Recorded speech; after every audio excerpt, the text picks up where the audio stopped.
Hello Year 10 and welcome back to the strange case of Dr. Jekyll and Mr. Hyde. So this little webinar is going to focus on Chapter 6, Task 22, and I really hope you find it useful. So firstly, what I will do is a quick summary of Chapter 6, what's been going on. Obviously, it can be quite tricky when you're at home on your own, either listening to the audio or reading it yourself. So I'm just going to summarise what has happened in Chapter 6 up until the extract that we'll focus on for this webinar. So, firstly, Hyde has disappeared. Obviously, the murder of Sir Danvers Carew happened, and now we have Hyde. He's gone, he's disappeared, and he has not returned. At the same time, Jekyll is looking much healthier and has become much more social again. So Hyde is gone, and Jekyll is looking very well, looking very healthy, and is seeing his friends again and hosting dinner parties, which is what the typical Victorian gentleman did quite a lot back then. At one of Jekyll's dinner parties, Jekyll, Utterson and Lanyon, they all have a great time again. They all kind of come back together as friends like they used to be, and they have a really nice time. However, a few days after that dinner party, Jekyll's butler, Paul, reports back to Mr. Utterson that Jekyll was not seeing any visitors. So Mr. Utterson goes round to see him after the dinner party a couple of days later, but Paul, the butler, says that Jekyll does not want to see anybody, so he cannot come in and he cannot see his friend. A bit suspicious, you may think. This goes on for over a week, really, Jekyll refusing to see anybody. So Utterson gets a bit concerned. He's a bit worried about his friend. He wants to find out what's going on. So he goes to visit Dr. Lanyon. He thinks Dr. Lanyon might be able to shed some light on why Dr. Jekyll does not want to see anybody. And when he does that, when he goes round to see Lanyon, he sees that Lanyon is in very, very poor health. Completely different man almost. He looks very, very bad. And that's the point at which I'm going to stop and then move on to the extract, because this is what the focus will be on. So if you want to have a little look at the screen and follow along, or you can follow along in your own booklets. So let's have a look at the extract. The fifth night he had in guests to dine with him, and the sixth he betook himself to Dr. Lanyon's. There at least he was not denied admittance, but when he came in, he was shocked at the change which had taken place in the doctor's appearance. He had his death warrant written legibly upon his face. The rosy man had grown pale. His flesh had fallen away. He was visibly bolder and older. And yet it was not so much these tokens of a swift physical decay that arrested the lawyer's notice, as a look in the eye and quality of manner that seemed to testify to some deep-seated terror of the mind. It was unlikely that the doctor should fear death, and yet that was what Utterson was tempted to suspect. Yes, he thought, he is a doctor. He must know his own state, and that his days are counted, and the knowledge is more than he can bear. And yet when Utterson remarked on his ill looks, it was with an air of great firmness that Lanyon declared himself a doomed man. "I have had a shock," he said, "and I shall never recover. It is a question of weeks. Well, life has been pleasant. I liked it. Yes, sir, I used to like it. I sometimes think if we knew all, we should be more glad to get away." "Jekyll is ill too," observed Utterson. "Have you seen him?" But Lanyon's face changed, and he held up a trembling hand. "I wish to see or hear no more of Dr. Jekyll," he said in a loud, unsteady voice. "I am quite done with that person, and I beg you that you will spare me any allusion to one whom I regard as dead." "Tut, tut," said Mr. Utterson. And then, after a considerable pause, "Can't I do anything?" he inquired. "We are three very old friends, Lanyon. We shall not live to make others." "Nothing can be done," returned Lanyon. "Ask himself." "He will not see me," said the lawyer. "I am not surprised at all," was the reply. "Some day, Utterson, after I am dead, you may perhaps come to learn the right and wrong of this. I cannot tell you. And in the meantime, if you can sit and talk with me of other things, for God's sake, stay and do so. But if you cannot keep clear of this accursed topic, then in God's name go, for I cannot bear it." Okay, so that was the extract that you were asked to read, and these are the questions. So you can see I've just copied and pasted the questions over from your booklet. The first question asks you, what appears to be the cause of Lanyon's sudden illness? Okay, so I've highlighted it yellow, and I have highlighted the quotations that I think help support the answer to this question in yellow too.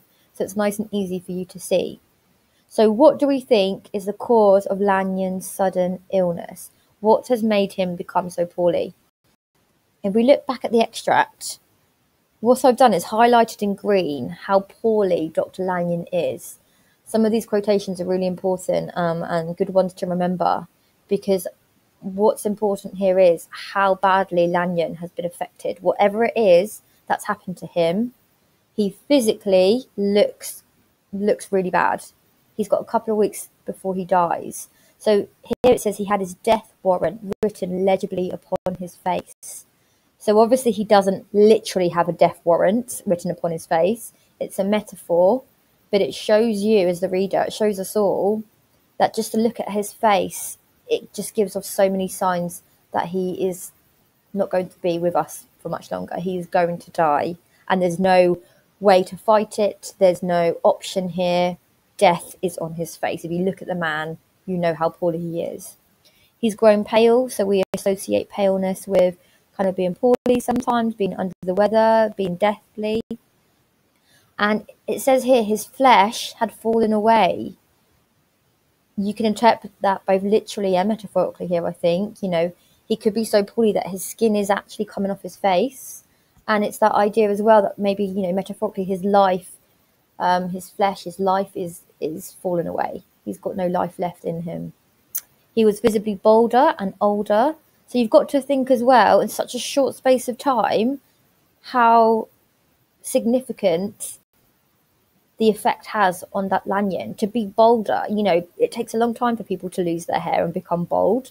And we're all aging, obviously, but to physically look older so quickly, something significant must have happened to Lanyon. It's not every day that you so quickly change the way you look and you know, have this dramatic transformation. So I just thought it was really important to show you here, Dr. Lanyon isn't just a little bit ill. He is very, very sick, and it's very, very noticeable. He's also, you know, he's come to terms as well.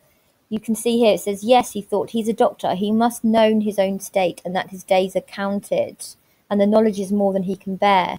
So obviously as a doctor, they know about death and life. They know about illness. So Dr. Lanyon is very aware of how long he's got left to live and kind of the process he's going through. So Utterson is saying here, you know, the thought of knowing that he's going to die must be another reason why Dr. Lanyon looks so ill and is so terrified, because as a doctor, he knows how poorly he is, and he knows that the worst case scenario is going to happen to him. So going back to the first question, sorry, I went on a bit of a tangent there. Going back to the first question, what appears to be the cause of Lanyon's sudden illness? So I've highlighted a few things here. Some deep-seated terror of the mind. So that appears to be the cause of his illness. So a deep-seated terror of the mind. To me, that makes me think that whatever has happened to him, whatever he's seen or whatever he's been through, it's really affected him, and it's deep, so it's lodged, it's in deep within him. It's not just on the surface. Terror, the connotations of terror, complete fear, not just a little bit scared, but, you know, really strong fear and panic. And it's of the mind. So whatever it is that's happened to him, it's really affected him, not just physically, but in his mind as well. We still don't know exactly what it is, though. So Stevens is kind of prolonging that mystery. The other quotation that I've highlighted, he says he's had a shock.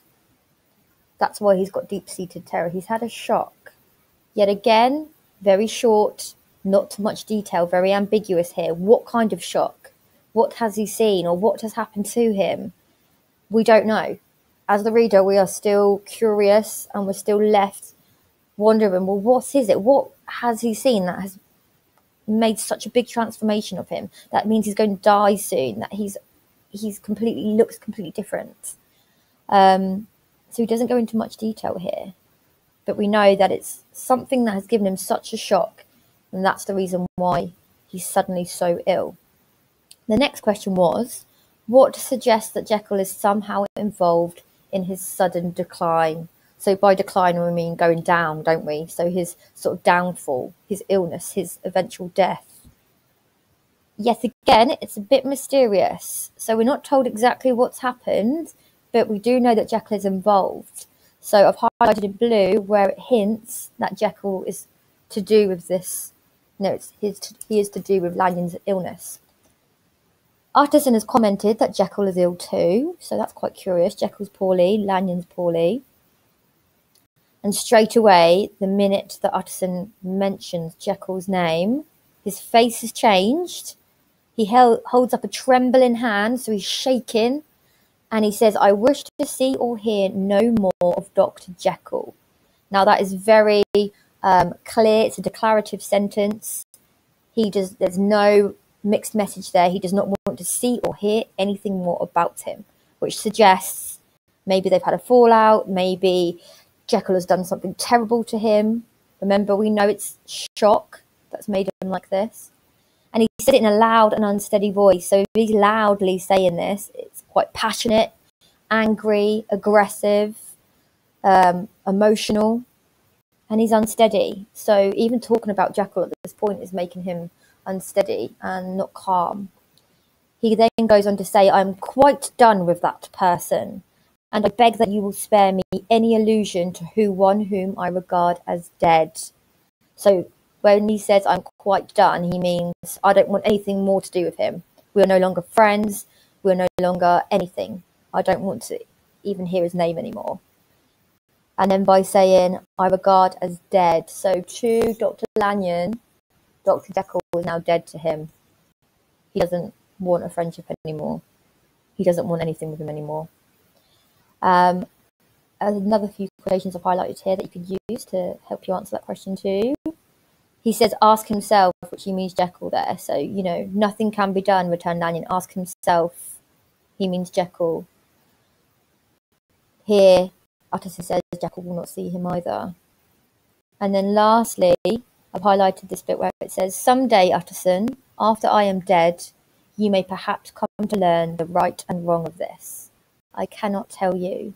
So here Stevenson is, that suspense, that mystery is continuing. We don't know what's happened, but Jekyll is certainly to blame in Lanyon's eyes for his downfall, for his illness, for his eventual death, which is, it's going to be happening very soon. He says, "You may perhaps come to learn the right and wrong of this." So the idea of right and wrong, of opposites, of good and bad, that mystery has not been solved yet. We don't know what that means, but we know that Jekyll has something to do with it, the right and wrong of Jekyll, and that Lanyon wants nothing more to do with him. So you've got lots of quotations there to help you.